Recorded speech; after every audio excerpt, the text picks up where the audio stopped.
Nesta edição da revista Unesp Ciência você confere. Porque a gente pôde ver que essa experiência que foi realizada na hemodiálise, né, no HC e CHC, ela nos mostrou como a arte de contar história e a música ajudam a trabalhar também situações conflitantes. No caso da Argentina, a mesma coisa.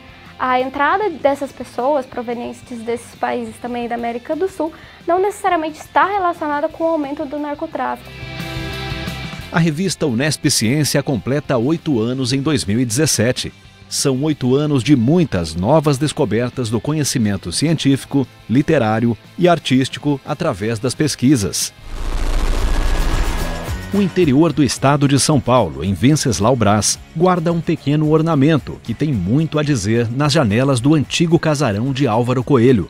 O entalhe da cruz na janela trata-se de um ornamento da Ordem de Cristo ou Ordem dos Cavaleiros do Nosso Senhor Jesus Cristo, criada no século XIV pelo rei Dom Dinis de Portugal, na qual até hoje se vê na Marinha Portuguesa. Não se sabe ao certo o real significado do ornamento no casarão, mas ele, com certeza, criava um efeito maravilhoso quando a luz do sol penetrava pela manhã. Segundo o autor do artigo, ele também poderia trazer uma leitura ocultista de um símbolo maçônico, devido à cruz orbicular ser muito semelhante ao entalhe. O que se sabe é que toda a região valoriza este importante patrimônio arquitetônico tombado pelo estado de São Paulo desde 1991.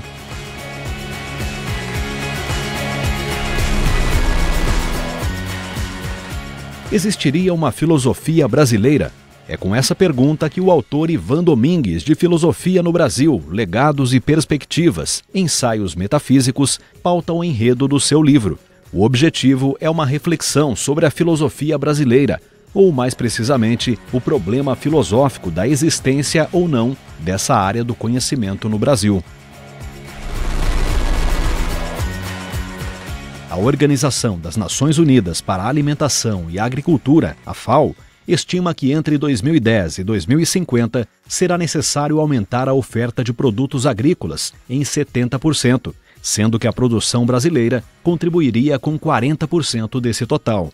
Mas, para isso, é preciso repensar adequações ao modelo fitossanitário atual, para conseguirmos produzir mais e melhor, para atender também o mercado de produtos agrícolas para exportação.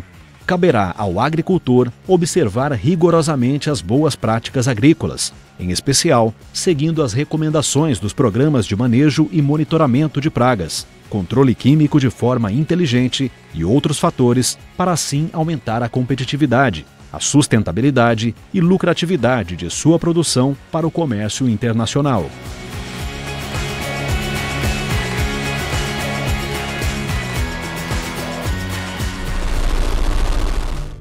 O Dia dos Pais foi em agosto, mas todo dia é um bom momento para refletir algumas indagações que são feitas nesses tempos modernos. 2 artigos discutem essa temática.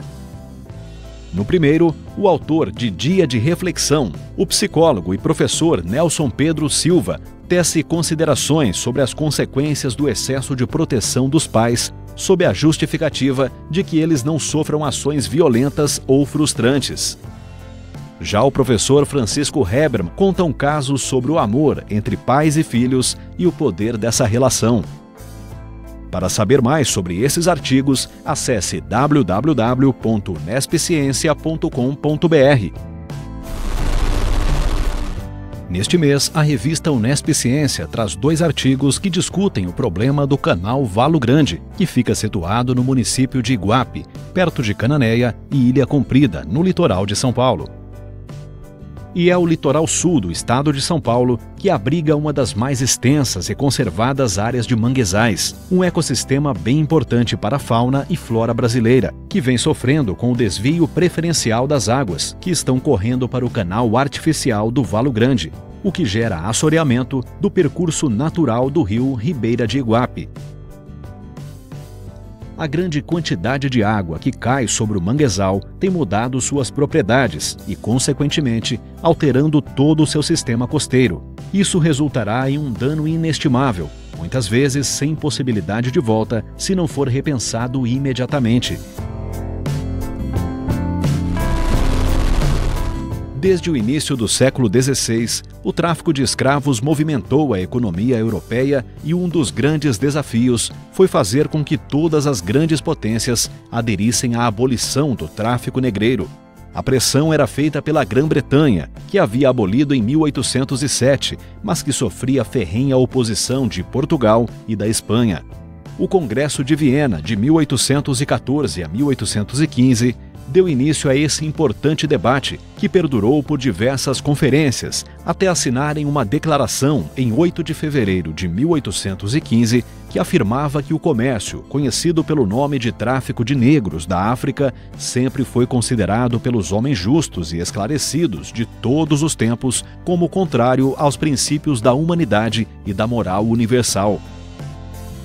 Esta manifestação foi considerada a primeira declaração multilateral de Estados europeus sobre a necessidade de acabar com o tráfico e está registrada no anexo 15 ao ato final do Congresso de Viena em 1815.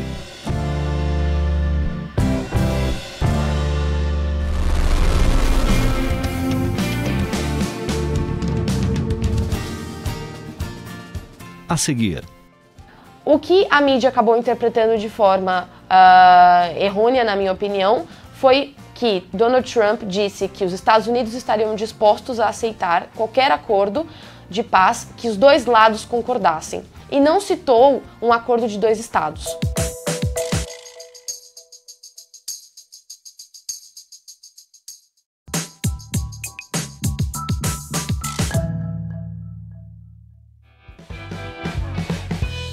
E a foto do mês é para prestigiar a docente Iraide Marques de Freitas Barreto, da Faculdade de Ciências e Letras da Unesp de Assis e assessora da Pró-Reitoria de Graduação, que tomou posse como membro do Conselho Estadual de Educação de São Paulo, na Casa Caetano de Campos, sede da Secretaria de Educação do Estado de São Paulo, no dia 9 de agosto.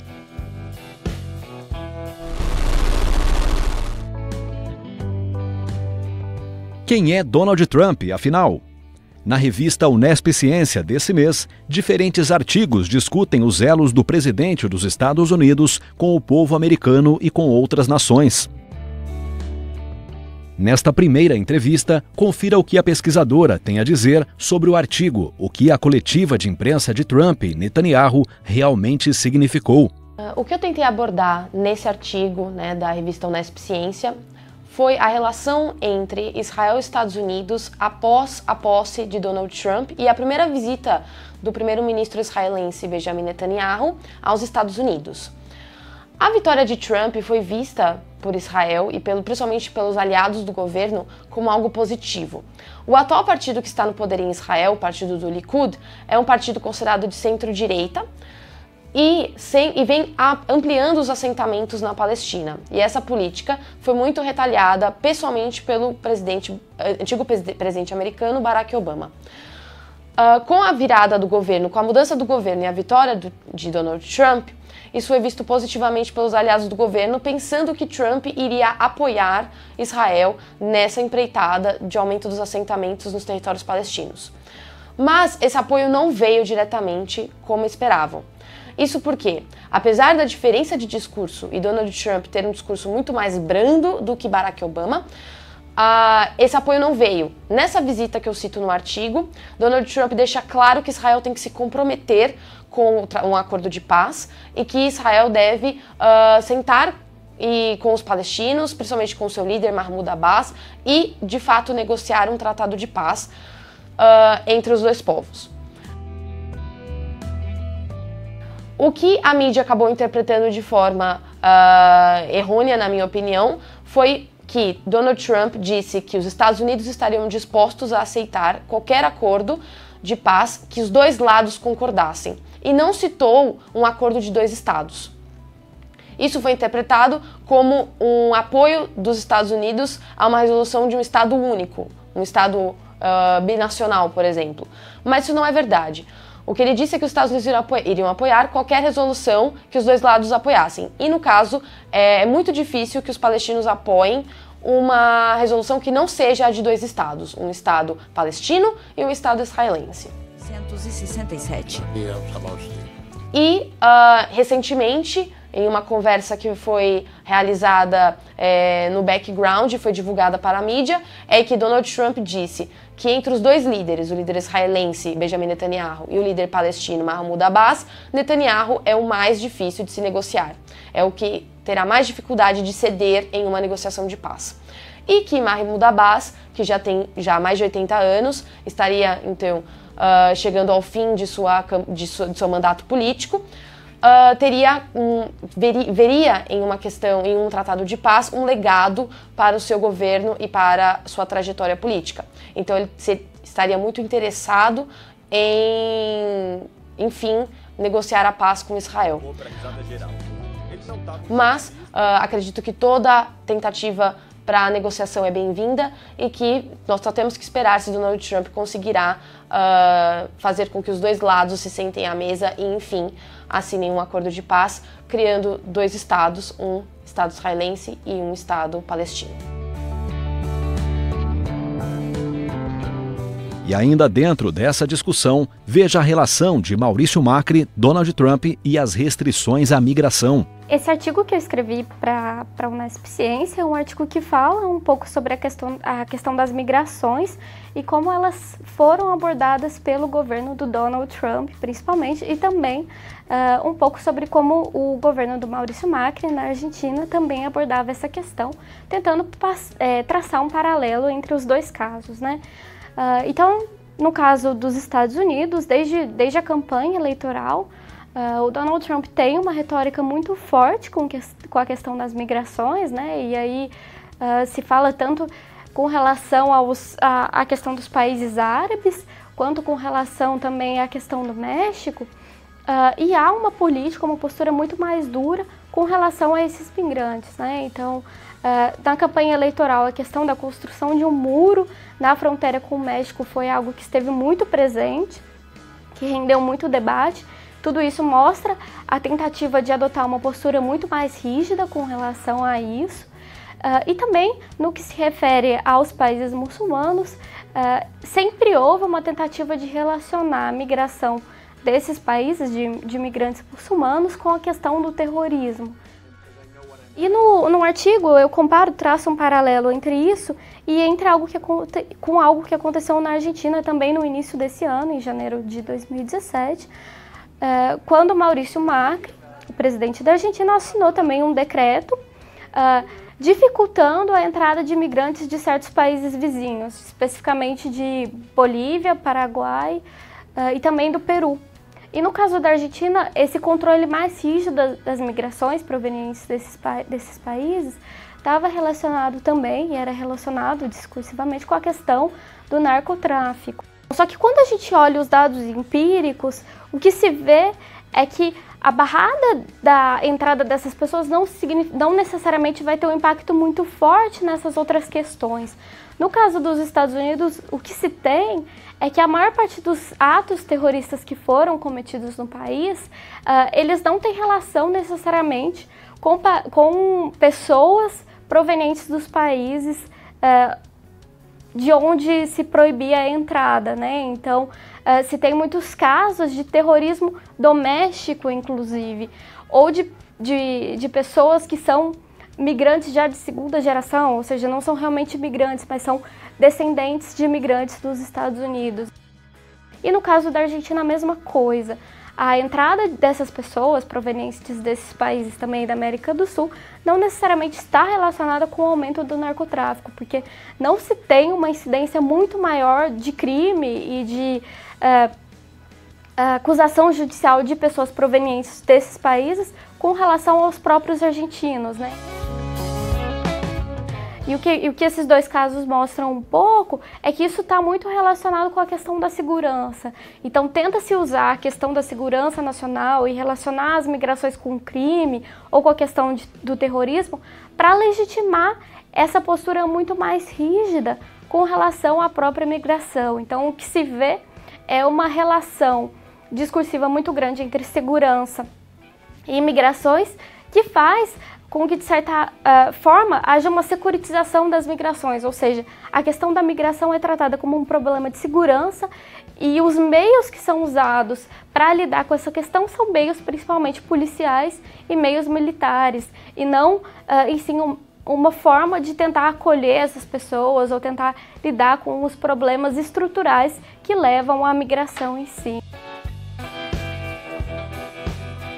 Para se aprofundar mais neste assunto e também em outros artigos sobre o presidente Trump, acesse a revista www.nespciencia.com.br e leia todos os artigos na íntegra.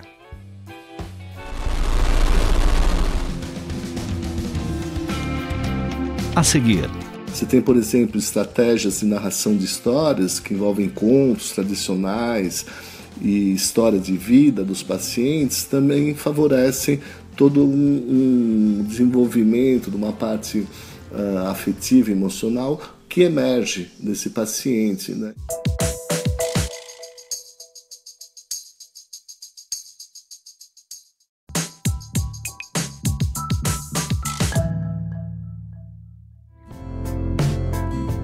A revista Unesp Ciência completa 8 anos em 2017. São 8 anos de muitas novas descobertas do conhecimento científico, literário e artístico através das pesquisas. São 8 anos de manifestações artísticas de ordem estética ou comunicativa e grande variedade de linguagens por meio da arte. São 8 anos de novos pensamentos dos mais variados assuntos, novas visões, novos pareceres através de diferentes opiniões. Revista Unesp Ciência, pesquisa, arte e opinião, por uma busca cada vez melhor a cada edição, em nome de uma universidade mais plural e completa.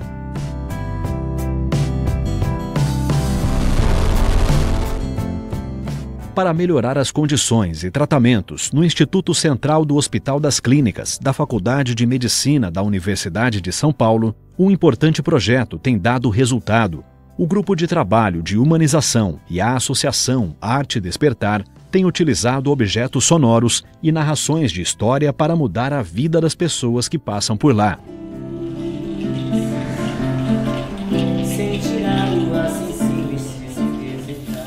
A Arte Despertar e o Grupo de Trabalho de Humanização do ICHC, em sua atuação nessa pesquisa, principalmente na hemodiálise, ela acabou observando algumas coisas, que a abordagem que utiliza arte e cultura, no caso do Arte Despertar, é música e narração de história, nesse ambiente ele propicia momentos mais acolhedores e de maior integração entre pacientes e profissionais da equipe. Isso é muito importante, né? Você tem, por exemplo, estratégias de narração de histórias que envolvem contos tradicionais e história de vida dos pacientes, também favorecem todo um desenvolvimento de uma parte afetiva e emocional que emerge desse paciente, né? E após algumas questões emocionais e afetivas serem contadas, eles trazem muito história de vida, estabelece uma conversa com o narrador de história, com o músico, passa a conversar com um profissional da saúde, enfermeiros, passa a conversar com seu vizinho, né, que está próximo também. Então essas ações elas estimulam muito e favorecem a comunicação nesse ambiente, que é uma coisa muito positiva.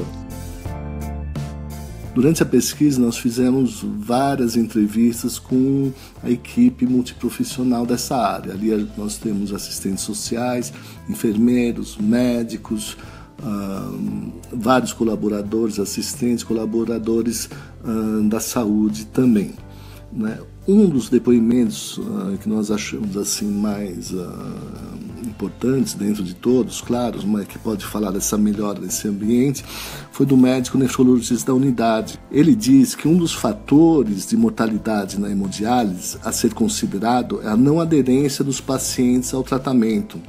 Eles faltam e isso acarreta a morte. A presença dos artes educadores, segundo ele, impacta a mortalidade, dá sobrevida e motiva os pacientes a virem na hemodiálise. A arte, nesse caso, possibilita maior aderência, Esse tipo de serviço, esse tipo de trabalho que está sendo feito pelo Arte do Espetáculo, nesse caso, deixa a pessoa mais motivada. Se ela é mais motivada, claro que ela tem uma aderência maior ao tratamento e uma sobrevida maior, já que é essa a questão da hemodiálise.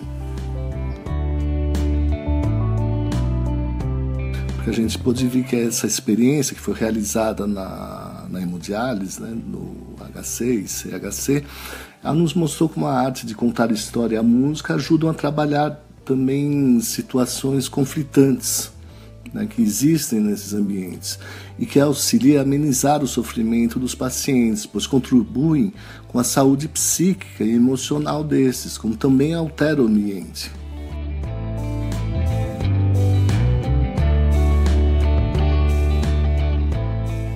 Então foi muito importante estabelecer esses laços, essa parceria, essa relação, também para dar continuidade em outras áreas dos hospitais, como fazemos atualmente, né?